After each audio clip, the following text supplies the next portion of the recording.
I'm Colorado Attorney General Phil Weiser, and I want to talk to you about identity theft.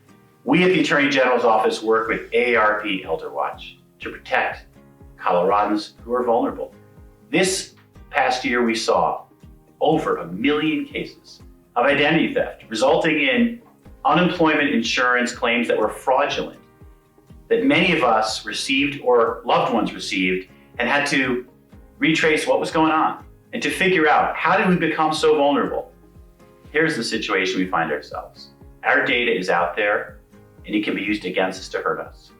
The way we can protect ourselves is keep track of your credit reports. If someone's trying to open up a credit card in your name, you can find out about it and then do something about it before it's too late.